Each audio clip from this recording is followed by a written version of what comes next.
Assalamualaikum warahmatullahi wabarakatuh. A'udzu billahi minasy syaithanir rajim. Bismillahirrahmanirrahim. Alhamdulillahilladzi ja'ala ramadhana syahrun 'adzim wa syahrul karim wa syahrul mubarak. Assalatu wassalamu ala ashrafil anbiya'i wal mursalin sayyidina wa maulana Muhammadin wa ala alihi wa sahbihi ajma'in. Amma ba'd. Faqad qala Allah ta'ala fi kitabil karim wa huwa asdaqul qa'ilin. A'udzu billahi minasy syaithanir rajim. Ya ayyuhalladzina amanu kutiba alaikumus syiyam kama kutiba alal ladzina min qablikum la'allakum tattaqun. Ila ayat. Qala Nabi sallallahu alaihi wasallam, man qama ramadhana imanan wa ihtisaban ghufira lahu ma taqaddama min dhanbi. Shadaqallah wa shadaqa Rasulullah sallallahu alaihi wasallam.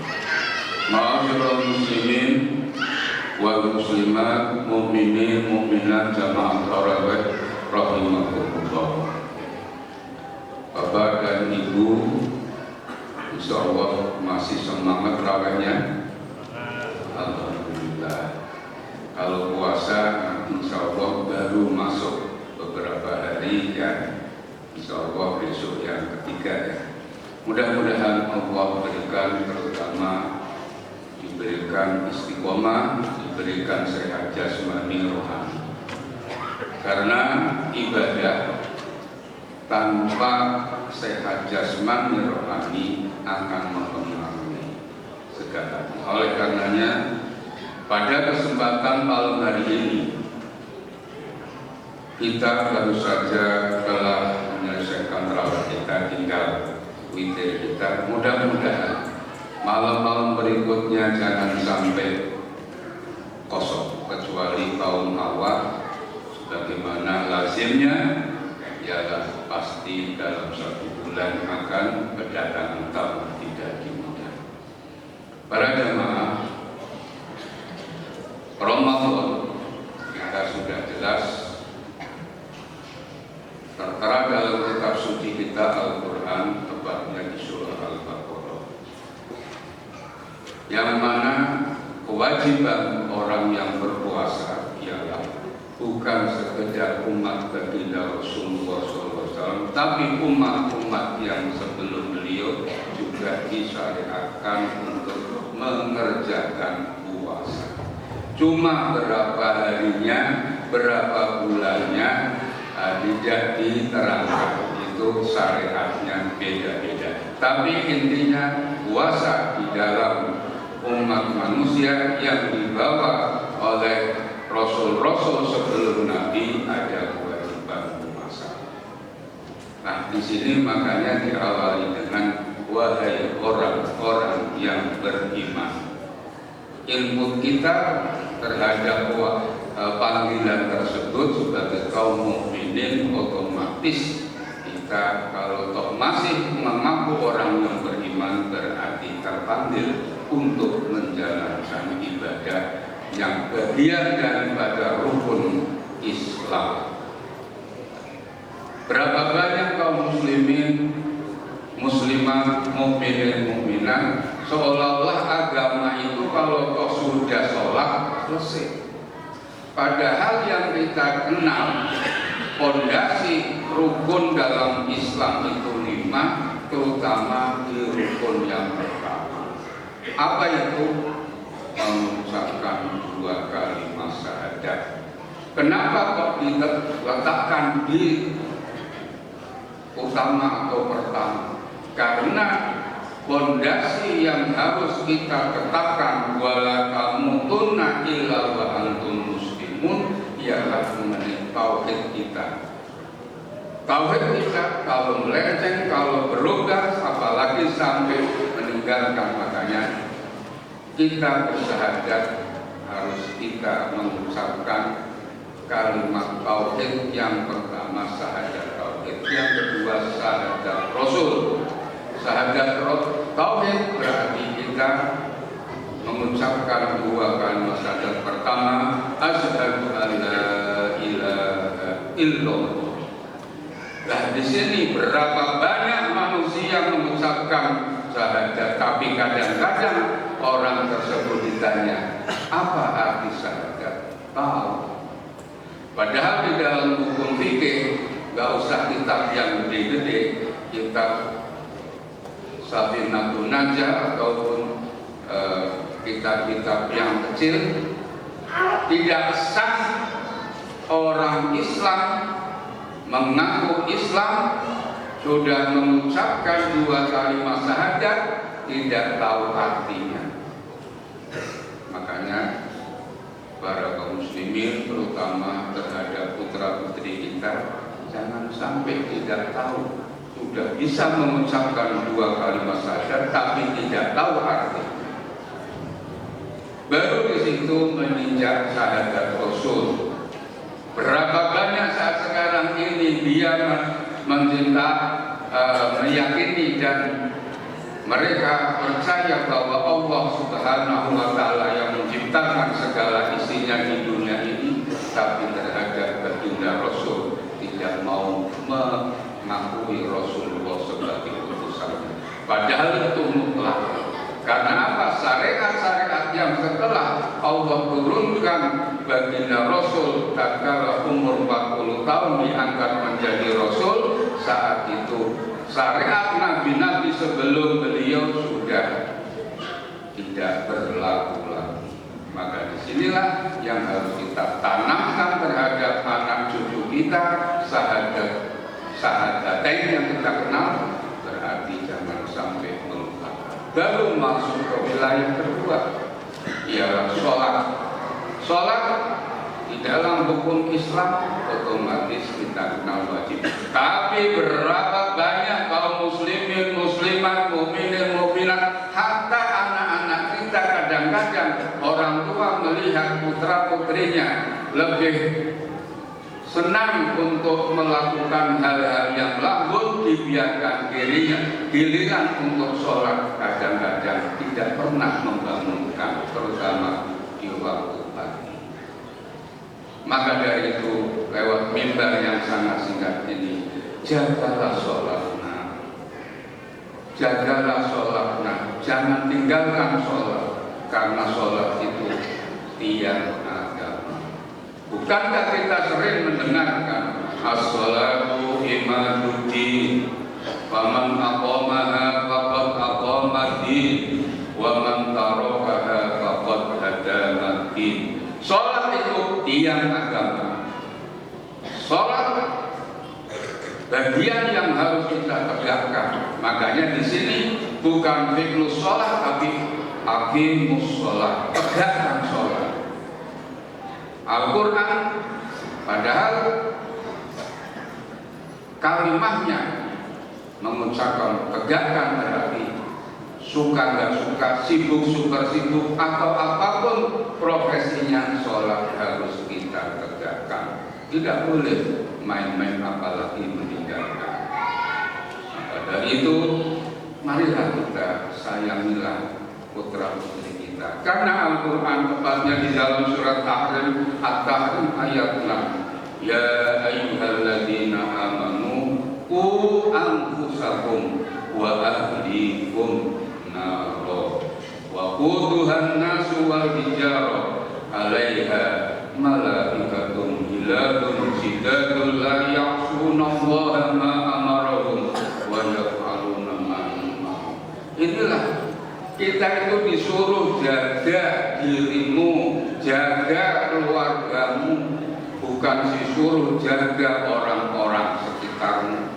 Maka dari itu kita sebagai hamba Allah, panggilan pertama, hai orang-orang yang beriman, terutama yang mengenai puasa, disuruh kita diperintah, dicatat, difardukan.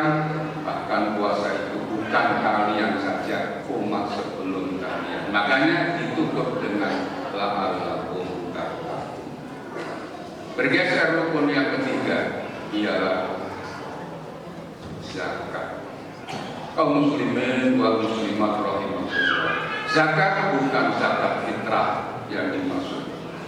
Zakat itu hukum zakat ya, itu ada zakat tijarah, zakat mal, zakat middan, dan zakat-zakat yang lain. Zakat fitrah itu sudah hal yang sangat paling murah. Kenapa? Karena setahun sekali kita disuruh untuk mengeluarkan zakat fitrah. Bahkan kadang-kadang zakat fitrah pun masih ada orang yang menyepelekan. Karena pernah kami menerima zakat fitrah, pakai apa yang dia makan, pakai beras, rupanya berasnya sudah beras raskin, di situ sudah dihubung kutub atau banyak kutub. Padahal namanya zakat fitrah itu zakat untuk mensucikan dirinya sendiri. Kok kenapa yang diberikan sudah tidak layak lagi? Baru kita masuk ke rukun yang keempat, ya puasa. Lah di sini kaum muslimin, alhamdulillah atas izin Allah, atas anugerah Allah, pada kesempatan bulan yang mulia, bulan yang penuh barokah, bulan yang penuh segalanya, kita masih diberikan untuk bertemu bulan Ramadan tahun ini. Mudah-mudahan Ramadan yang sedang kita jalani bersama ini insya Allah menjadikan diri kita, keluarga kita, anak cucu kita untuk selalu menjalankan perintah yang satu ini adalah ibadah Ramadan, puasa bulan Ramadan. Tapi jangan asal artikan orang yang penting pagi habis subuh sampai maghrib ditambah makan tidak minum, habis itu ibadah-ibadah yang lain ditinggalkan. Apalagi sholat yang satu ini kita bisa ketemu, bisa berjumpa kecuali hanya 1 tahun atau di bulan Ramadan ini. Apakah setelah Syawal masih ada sholat tarawih?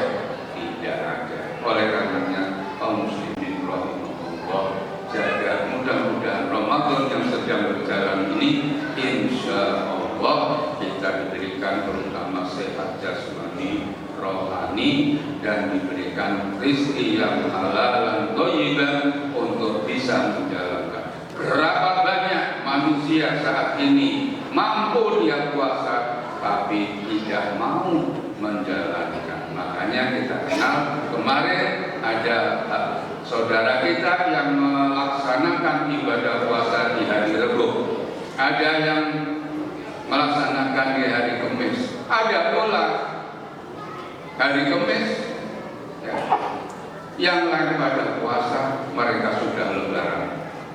Kok bisa? Orang itu gimana itu Bapak?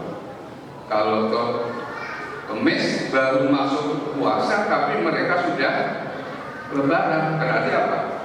Islamnya Islam apa Pak? KTP, ya kan? Makanya di sini Quran memanggil bukan ya ayyuhal muslimun, tapi yang dipanggil ya ayyuhal ladzina amanu. Mudah-mudahan kita bagian daripada yang dipanggil oleh Allah dan kita mau menjalankan ibadah yang kita kenal dengan shaum Ramadan. Dan yang terakhir, supaya kita sempurna dalam hidup kita sampai akhir hayat kita ialah bisa menjalankan ibadah satu yang kita kenal, ibadah haji. Ibadah haji kaum muslimin, kaum muslimat, pemerintah saat sekarang ini sudah memutuskan, sudah memberikan undang-undang. Kalau toh besok pagi seumpama kita mendaftar haji, ya undang-undang yang terbaru, maka 26 tahun yang akan datang baru kita bisa berangkat haji.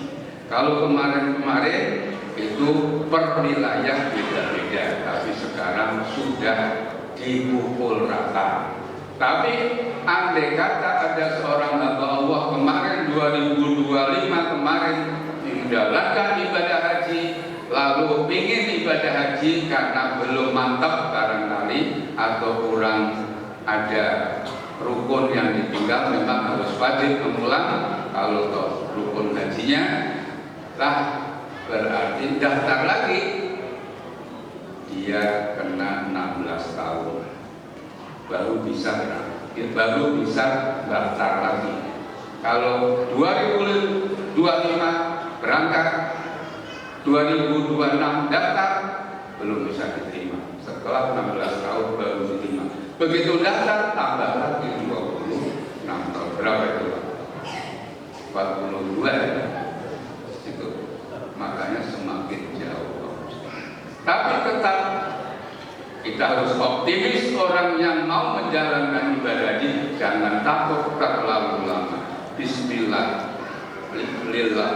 Tatkala kita sudah, ya Allah, aku mendaftar untuk haji, semoga Engkau ridhoi, mudahkanlah untuk sampai ke Baitul Haram, bisa tawaf di Ka'batul Musyawarah dan bisa ziarah ke makam Nabimu yang mulia Rasulullah Muhammad Sallallahu Alaihi Wasallam. Insya Allah kita akan dimudahkan oleh Allah SWT. Jangan takut, karena berapa banyak hamba-hamba Allah, banyak dari jamaah kami saat itu kena Jakarta kurang lebih 27 tahun, ternyata baru 7 tahun bisa berangkat. Kalau Allah mengendaki, tidak ada yang tidak mungkin atau mustahil. Insya Allah niat kuat untuk mencari ridho Allah, laksanakan perintah yang satu ini ialah orang menjalankan ibadah. Jangan sampai kita tatkala sudah mampu untuk berhaji, kok ternyata dia tidak mau haji. Ada ancaman dari Rasulullah, mut Yahudiyan au Nasraniyan. Kalau kamu sudah mampu untuk ibadah haji, kok tidak pernah terselip dalam hatinya, pikirannya untuk bisa menjalankan haji, begitu meninggal, apalagi tidak ada yang bahaya bagi yang bersangkutan. Mudah-mudahan Allah SWT matikan kita kelak nanti, yang namanya harga mati hanya kematian yang husnul khotimah. Mudah-mudahan apa yang kami sampaikan insya Allah bermanfaat. Intinya marilah kita fasla bikul khairat. Ibadah puasa yang sedang kita alami bukan sekedar ibadah nuntut kita diri sendiri untuk melaksanakan apa saja, tapi harus dibarengi ibadah sosial. Mudah-mudahan ibadah sosial apapun yang kita lakukan, insya Allah Allah lipat gandakan kepada kita semua. Amin, amin ya rabbal alamin. Itulah yang bisa kami sampaikan, insya Allah bermanfaat. Marilah kita tegakkan sholat witir kita. Mudah-mudahan Allah Subhanahu wa ta'ala menerima apa yang dari pagi sampai maghrib, sampai sholat isya, sampai sholat tarawih, dan ketemu lagi sahur. Semoga sahur kita diberkahi oleh Allah Subhanahu wa ta'ala. Amin, amin ya rabbal alamin. Akhirul kalam, wallahul muwaffiq ila aqwamit thoriq. Wassalamualaikum warahmatullahi wabarakatuh.